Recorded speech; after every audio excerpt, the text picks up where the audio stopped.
Hey, everybody, welcome to the Almost Daily Show with Chandler. And the Dave Picardi. Larry's not here right now, but he's here in spirit. He is here in spirit. Yes, So sir. today, I am back from beautiful North Dakota, eh? Yes, eh? That was a I've been long there trip, for, dude. Road warrioring it out for the whole month of July. man, I was in Toronto for a week, eh? And then I went over to North Dakota and we ended up in Minnesota for a little bit. That's right. And Busy. now I'm back in Reno.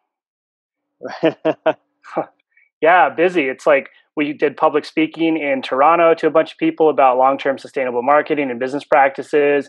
Then North Dakota was an event with USA Weightlifting, trying to promote growth in the sport and help get people to understand that weightlifting can help a lot of things. We were at USA Wrestling Nationals.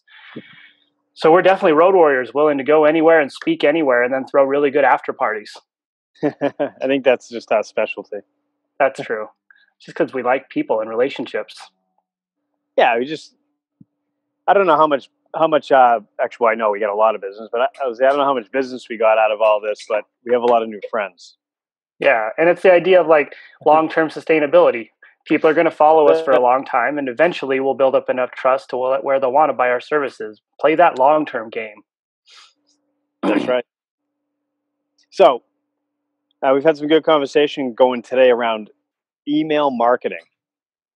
Yeah, we've had a lot of questions about email marketing lately. People are asking, why are my open rates lower than they've been in like the past 5 years? Why are they traditionally getting lower year after year? Why are click rates low? Is there something I'm doing wrong? And I don't necessarily think it's anything people are doing wrong. It's just the way the industry is moving and curtailing and the way you're managing your solution. So if you're just one off sending your own emails out, crafting your own titles and your own information, you might not get that great of rates because everybody's over on social media, like on Messenger and text messaging and all that. And also, marketers ruin everything. They've ruined email because everybody's afraid of getting spam, and now there's spam filters. And now, even if you send out a newsletter, there's a chance it's going to get thrown in spam. So all those things are going to crush your open rates. And people don't want to click on things now because they think they're going to click on something and then accidentally send porn to everybody. So that's ruined click rates. Yeah, that's happened. It'll get you every time. So like we've been talking about this all day pretty much because it's so important. But it's 10 plus years ago, if you went to your mailbox, it'd be full of crap. And everybody was doing direct mail marketing. And it's not that direct mail marketing doesn't work, which is what I hear now. Like, that's ancient. You wouldn't do it. It doesn't work because it becomes noise. So it does work if you actually look at the material. If you're not looking, and even then, it's at best you're looking at a 3 to 5% return rate on your money on marketing. So when it becomes noise, when you open your mailbox up and there's 100 advertisements from everybody, you throw it all away. You're not going to look at any of it. So fast forward all these years, and that's what we have in the world now. Is email marketing became a big thing because it basically took out the stamps and the dropping it in your mailbox and going to the post office and doing that whole thing. And it could go right to your mailbox, right to your inbox, that's where everybody was living. And now people are just inundated with too much stuff. And these marketing companies they're kind of ruining it for the companies that actually have good stuff to sell and are building relationships and are using it for communication, right? Not just straight up low quality leads selling. Yeah, exactly. And when you look at it, it's like the typical direct sales type marketers that just want to use a crafty clickbait link or email title before you open it, the preview you see that tricks you into clicking it. And then you open the newsletter and realize it's stupid and it wasn't what it said it was. So then you never want to open that email again. And now you don't trust anyone else. And that's right. It really detracts from the relationship building aspect where your title should be like, what's in the email? What's the substance in here? And what's the most important piece that they should read at the beginning? What piece will resonate with you for the entire email and afterward? And that's what should be crafted in there. It shouldn't be, check out these 8 things that are really cool. You'll never believe number 2. Because I never believed number 2 because I couldn't even get to it. It's true. You open, you're like, well, this was stupid. Couldn't get to it, even a number 2. Yeah. Right. But so what it comes down to is, like you and I believe in long-term sustainable relationship marketing. So we're trying to build channels of people that actually like to consume our stuff. So, if you have 5,000 people on an email list, it should be, if you did it right, it should be 5,000 people that actually want to see what you got going on. It's not, send it to 5,000 people so you can get 1% open rates, right? That's not the whole idea of it. If you're selling, widgets or something you can sell a billion of, and it's a numbers game, sure you can do that. But the people we work with and the relationship modeling is, we're trying to actually connect with everybody in our email list. We're not trying to sell all the time to everybody in the email list. There is a Yeah, difference. exactly. That's a good point. I got an email the other day that said, "Hey, thank you for following my list," and a bunch of thank yous, and at the end, "Hey, buy this new product I came out with." Right. That's 100% insincere, and it's a good way to ruin the relationship because the only reason they thanked you was because they wanted you to feel good and buy that product at the end. And if you're going to send a thank you email and be sincere and tell people you really care that they're following you because you should, the email should be a thank you and have nothing else. Maybe it has a link to a funny video or something you put together that has you on video thanking them, but it shouldn't be thank you, now buy my products. It's, Right. hey, thank you so much. I appreciate what you're doing. I appreciate you. I appreciate you actually paying attention to me when you have all this stuff around you. And I just wanted to leave you this quick note that says, we appreciate you. Right. And then you leave it at that. It, and then people will expect to get emails like that from you. So one of the things is, what's right now, what is the industry average for open rates with emails? I think right now in the industry average, I think if you're getting a 20 to 30% open rate, you're doing pretty well. And if your click rates are around 2 to 3%, you're probably doing pretty well at the same time. Right. So now, if it's 20 to 30%, if you think about it this way, marketing is this big beast of a thing, and actually, it was a busy day. We had this conversation today with someone else. So what do you think about SEO? What do you think about Instagram? Or what do you think about Facebook ads? And as we're talking, I'm going, it's all the same thing. It's all marketing, right? Like you need to have an actual overall marketing strategy. All these things fit into the strategy. You can put more effort and more money into one as opposed to the other, but you can't eliminate everything. You have to do it all, and you have to know where it all fits in. And everybody out there is actually consuming through social media now. So they're out in their channels and they're consuming, and you're getting 60, 70, 80% of the people will consume your information there. So then when you're actually sending out emails, you're sending it so that the other 20 to 30% will consume it, that are going to open up the emails. So it's just a tool to round out your marketing and make sure that you're communicating with everybody where they're at, right? I think that 20 to 30% click rate and open rate with emails is it's just an indication that 20 to 30% of the market opens up emails and consumes material there. Yeah, exactly. 60, 70, 80%, they're going to consume it most likely on Facebook and Instagram, right? Other places. Yeah, exactly. And when you think about the way it functions, like you're saying, social media drives to the website, which drives to email. Email drives back out to social media so people can consume your content that they missed. And then it drives to your website. So everything drives into everything. And you have to have all these things working together synergistically in order to have a good long-term marketing solution. If you rely on one thing, that's when you're going to fail, because if that one thing doesn't work or stops working or collapses, now you lost your entire network. Like if someone got their Facebook ads account banned and all they were working with was Facebook ads, they're screwed. But if you had an email list that you were having business go to, if you have Instagram running, if you have YouTube, if you have all these different channels plus your website working together, you can get away with making one or two things work without another thing. Yeah. And I think this comes down to I know we're talking about email marketing and something that, this probably should be Monday's almost daily show. Maybe we touch on it and expand on it. But, marketing, people think marketing is I pay money, I hire you, you give me leads.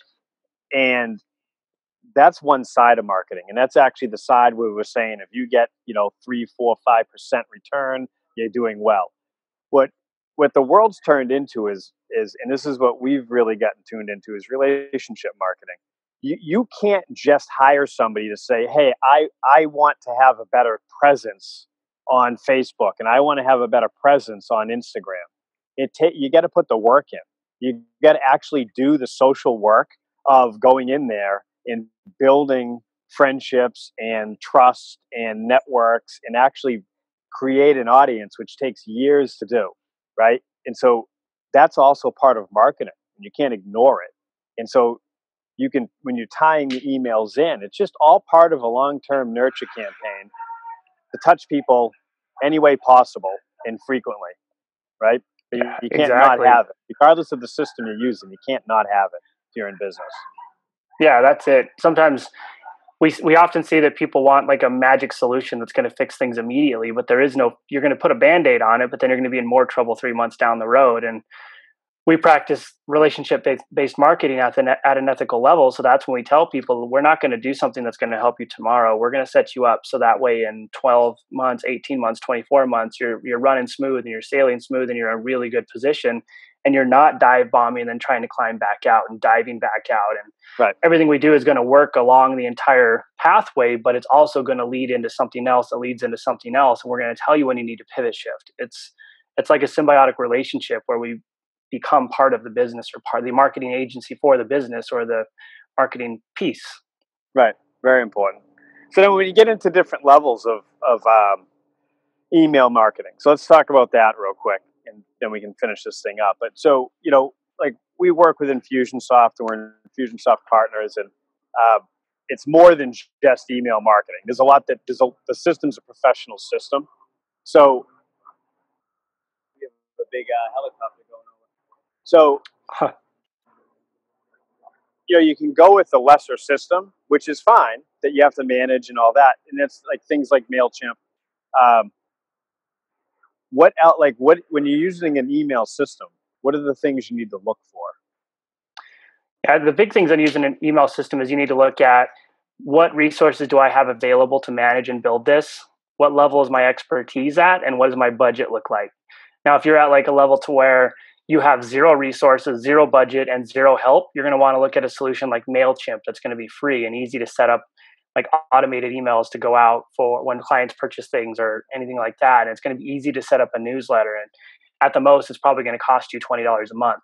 Now, if you're at like a next level up where you're feeling good, you have a little bit more money, but you're still doing it by yourself, you can move into a next level email piece, like some automational tools, like the company automational. And then the next level 3, is when you have the money to sustain and support yourself to run an actual like professional solution, and you're willing to hire someone to help you manage that solution. And those solutions are things like Infusionsoft or HubSpot, and then these higher level solutions. But the problem with Infusionsoft that people run into a lot of the time is it's not easy to put together. It's not easy to make. It's extremely complicated. And if you don't have someone in your corner helping you build it and continuously helping you rebuild it and manage it over time, you're going to get frustrated and quit and not want to do it. And then you're going to be one of the people who calls it Confusionsoft. Yeah, and that comes down to like one, knowing your place in the business, right? Like so we've always done basic. We used to use Constant Contact and just crush newsletters, inconsistent, and not really put the work in like we needed to, and it was just a newsletter, and that was the extent of it. And then when we got into Infusionsoft, I mean, we were totally consumed by it. We went the other way. We became experts with it, and it's so powerful. Like it allows us, like we're adding in things like client assessments and tracking stuff, and we can send out surveys out of it. Like it actually becomes extremely robust, but it takes time to build that. You get the basics off the ground quickly, and then every single month you need to be paying attention to what's actually going out, what kind of open rates you're getting, what can you make for adjustments, how can you improve constantly. So that's where you have a professional that you just work with, and you say, all right, what can we do to improve it? They give us some ideas, we go back and forth, and then you say, okay, but then the expert goes in and does all the work and then kicks it off, and it's still rolling and improving. So year after year, it gets better. Yeah, exactly. And that's a perfect example of knowing what you're good at and leveraging what you're good at, and then finding someone who's good at what you're not good at and leveraging them to build that. And that requires either finding someone who you're really good friends with or finding someone who's a professional who you can pay to do it. That's right. Yeah. Well, this was good, man. Yeah. So this was moral of the exciting. story is open rates are down, But that doesn't mean you're not supposed to have email marketing. You need it. Yeah. Still keep sending them out. Don't be concerned if you get a 2 to 3% click rate or a 20% open rate. Always play with the time of day. Always play with the what day it's actually going out on, and try to figure out which one works best for you, and then stick with that. So you readjust and reevaluating, and when you're ready, find someone who's really good at what you want to do and have them help you do it. Good stuff. Yeah. All right. Another successful episode of the Almost Daily Show. Yeah. This one was riveting, exciting, classy, yet inspirational. I was to say the same thing. That's amazing. Gosh, great minds think alike. They do. They do. It's true. 100%. All right. Thanks for listening, guys. We'll see you next week. Yep. See ya. See ya.